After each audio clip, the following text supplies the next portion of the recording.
In 1992, Mr. Ba, who was under 18 years of age, stabbed Mr. Bai 3 times and killed him. Ba was sentenced to 15 years in prison and used the excuse of needing medical attention outside of prison to be freed from the detention center in 1993. After being released, Mr. Ba joined the CCP and stayed in power until 2017 when he was investigated for corruption. The victim's mother kept petitioning for 27 years, but Ba's falsified stay in prison caught attention only recently. Who released the murderer and who should take the responsibility? Students at a school in Jinan dressed up as the Red Guards. Is this an omen the Cultural Revolution will come back?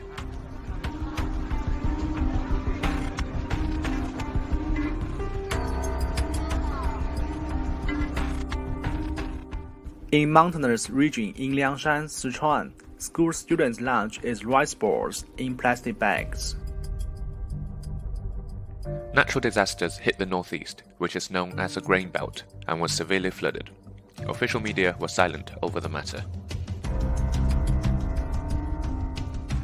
In Fenshui village in Zhejiang City, Guangdong, the house of a villager was being demolished, even though 3 generations of his family had served in the military. People can be seen chanting, "The General Secretary is bullying an old man. They are beating the elderly."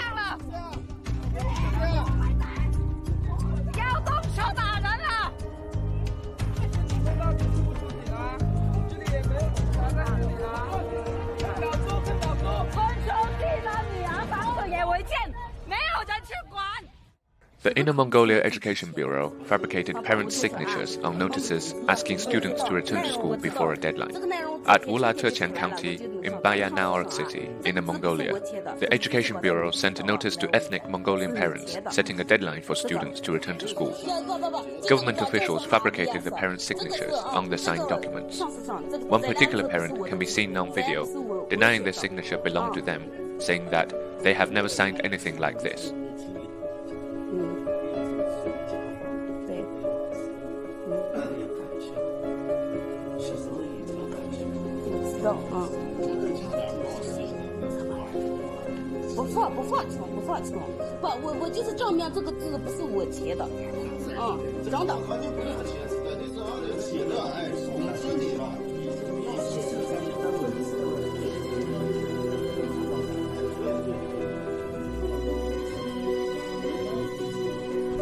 China and India both deployed tanks at the borders, and both have entered the opponent's firing range, causing tensions to rise on the south bank of Bangong Lake. Trump's consultant encourages US troops to station in Taiwan.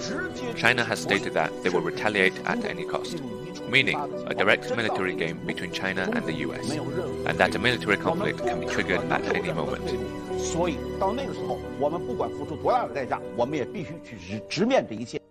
One of the Rocket Army unit has arrived in Changsha in the name of defending the Three Gorges Dam. In fact, it uses the Three Gorges Dam as a cover and hundreds of millions of people downstream as a shield to continue the life of the CCP.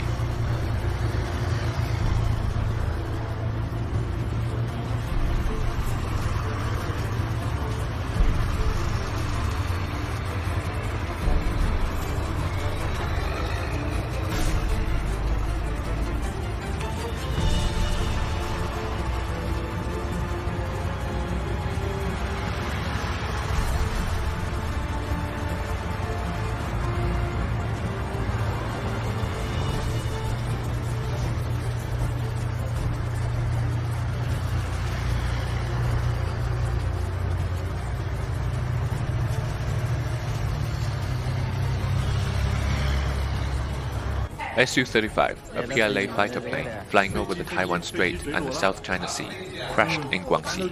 The pilot was seriously injured.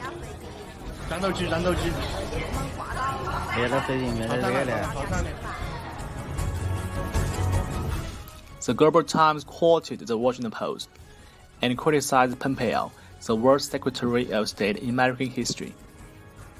CDP's Ministry of Commerce firmly opposed India's ban on 118 apps. Zhang Zhaozhong claims in an article that India once again crossed the border illegally, and the PLA was within the range of India tanks. PPTV owes £160 million in copyright fees. The Premier League is considering terminating their cooperation. The CCP is speeding up the control of grain and preparing for the return to the planned economy. Online video depicts a state-owned grain store and people quoting, "Just waiting for digital currency and food stamps now." Video sources shows bulletin boards erected in support of Xi Jinping's new era of socialism with Chinese characteristics. Hard to imagine in the 21st century.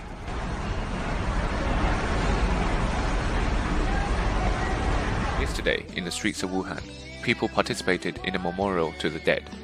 Netizens said that some family members have died from the virus, and yet there was not even a single person who could commemorate them. Police are arresting people at will in the streets of Inner Mongolia. People can be seen in video sources saying to the police, "Let's reason, let him go."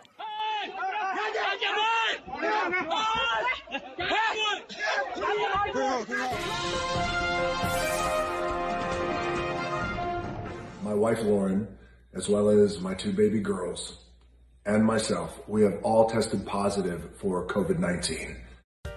Dwayne "The Rock" Johnson is the latest star to battle COVID-19. He revealed in a powerful Instagram video message that he, his wife Lauren, and their young daughters, 4-year-old Jasmine and 2-year-old Tiana, all contracted the virus last month. While all 4 are healthy now, Dwayne stressed that their journey was a tough one, calling it, quote, "one of the most challenging and difficult things we have had to endure as a family." Wear your mask. It is a fact, and it is the right thing to do, and it's the responsible thing to do, not only for yourself, but for your family and your loved ones, but also for your fellow human beings.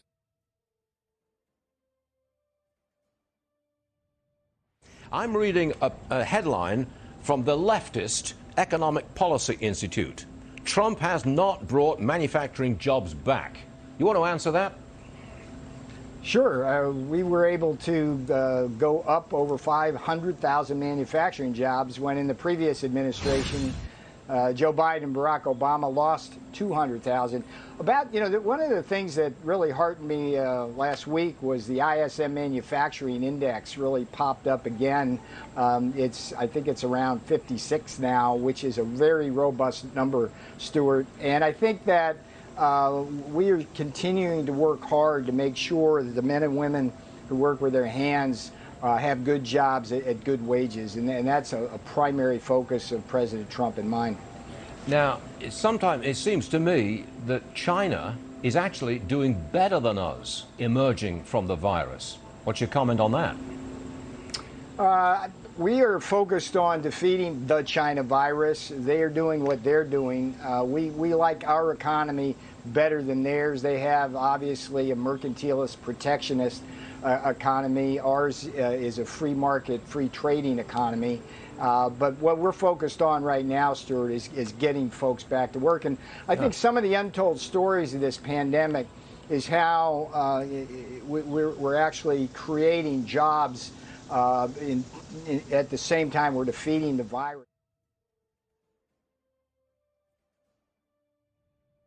Well, Mr. Secretary, before you were the Secretary of State, you were the head of the CIA, and you were also on the House Intelligence Committee when you served in the House. Do you view China as our country's greatest threat? Is it on par with Russia or ahead of Russia? Trey, the singular greatest threat to the United States of America from a foreign power emanates from the Chinese Communist Party. It's not, frankly, a close call. I heard the Attorney General's comments today about the particular threat related to elections, but broader and more deeply than that, the Chinese Communist Party is building out its military.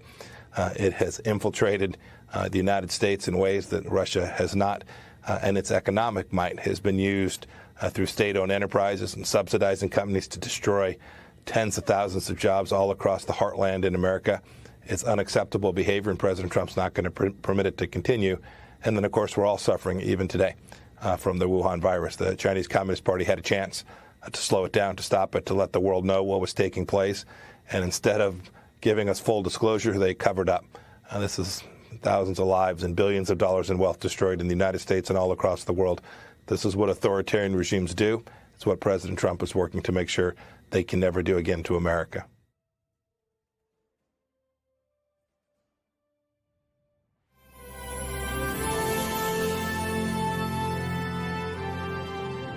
So if you look at what President Trump and Mike Pompeo are doing, it is to establish reciprocity in our relationship with China. So right now, you were just talking about Chinese diplomats in the U.S. They are treated fairly here. They're given free access. They can talk to state and local leaders. They could go to university campuses. Our American diplomats in China cannot do any of that. They have to receive permission. They have areas in China that they're not allowed to go, and they often don't get that permission. So we have engaged them here at the State Department. We have said we would like all of our diplomats to be treated the same way in both countries. Since they have refused that, we have said, fine, your diplomats, your Chinese diplomats in the United States will have to get approval before they meet with state and local leaders. Their social media accounts will need to be identified as government accounts. Meanwhile, this is the social media that that Chinese citizens don't have access to, and they're going to have to get approval for events. We would love for our American diplomats to have the same free and open access that Chinese diplomats have here, but so far, the Chinese Communist Party has not allowed that. As the Secretary said to you, he hopes that we can get them down to zero. Everything we're doing, whether it's on the South China Sea, Confucius Institutes, closing their institute in Hong Kong, making their diplomats have the same treatment that our diplomats have in China. We will continue now and onward to put pressure on the Chinese Communist Party to understand that there are 40 years where through Republican and Democratic administrations, people turned their eyes, turned their head, ignored what was happening. The Trump administration, President Trump and Mike Pompeo are not doing that. We're holding them accountable. They've never been held accountable anywhere in the world like this administration is now holding them accountable. The Pentagon says that China is aiming to double the size of its nuclear arsenal. Tell us about China's fast modernization and development of its military, Gordon.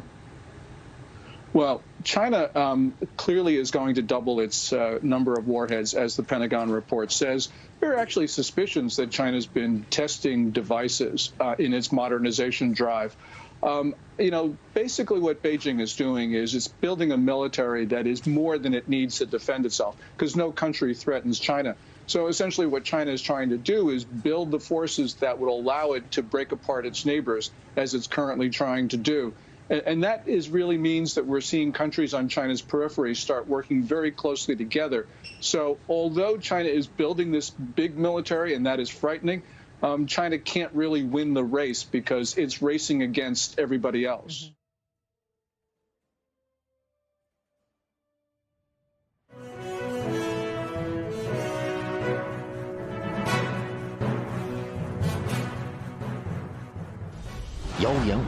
On your screens, you're going to see this video from the Chinese state media networks hitting Mike Pompeo, Secretary of State Mike Pompeo. For the radio audience, I'm going to narrate some of it here. Let him bite anyone. He opens his mouth immediately. How did a former opponent of Trump become the disgusting liar hated by all the people in all the countries? U.S. Congressman, Director of the CIA, Secretary of State, political amateur Pompeo, they say. What's his secret of effortless success? He is a complete waste, but number one in riding coattails. We cheat, we lie, we steal. What ugly stories are hidden behind this rare honesty of Pompeo? The clumsy performance of this political puppet and diplomatic whore is on. BTV1 profiles will reveal Pompeo, the three-family slave. Amazing. It's absolutely stunning. So for the TV audience, you could see this is a 60-second spot narrated by the host of the show. It's quite powerful. But Raheem just did read the subtext. I want to thank G News and GTV for getting that to us in English. The reason we want to do it, it's pretty extraordinary. We've been contacted by a lot of people in China saying they have not seen an American official ever beaten down like this with an official broadcast. This show is kind of, I think, like the 60 Minutes of CTV, or one of the major channels over there, obviously all owned by the Chinese Communist Party. I've had the opportunity to see subtitled probably 6 to 8 minutes of this. I think it's a 1-hour show. We're going to try to get it up on America's Voice, hopefully over the weekend or something, so people can see it, or at least on the site. It's extraordinary. I mean, they go after Mike Pompeo hard. You know, he's a snake eater, he bites. I mean, everything. There's nothing good about this guy. He looks awful. He's evil. Just rides the coattails of Trump. He's the true evil.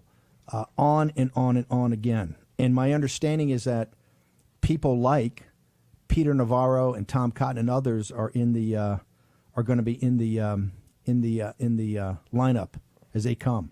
They are losing it.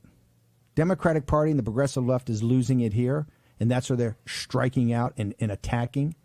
And they're losing it in China. The Chinese Communist Party, they're losing. They know they're losing. So now they're going to go.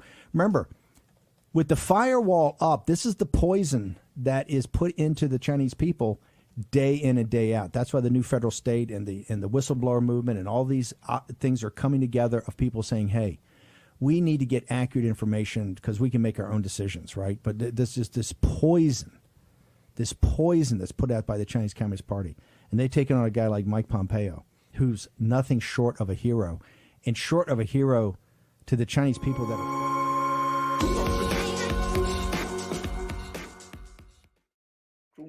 Chinese people, 1.4 billion people. Pitiful and tragic.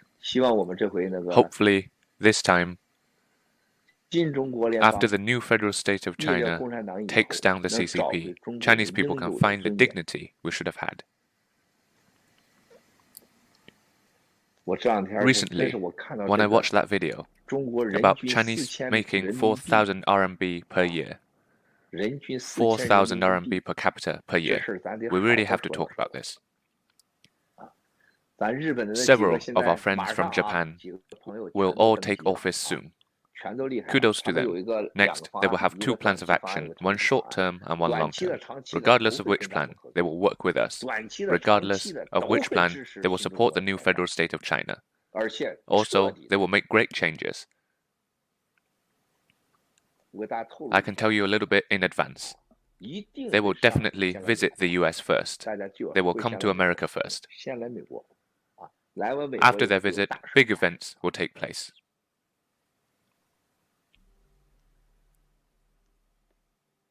In a few days, you will see.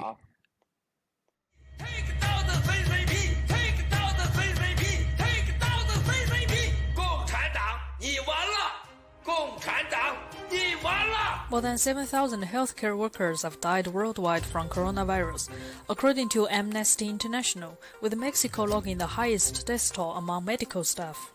Brazil's coronavirus cases top 4 million.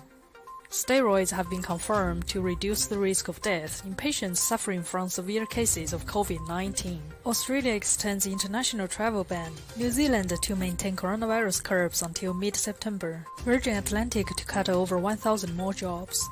New York State casinos and NYC malls can reopen next week. Dow Jones drops 807 points as U.S. stocks post worst day since June. U.S. jobless claims fall to 880,000 as jobs market continues to recover.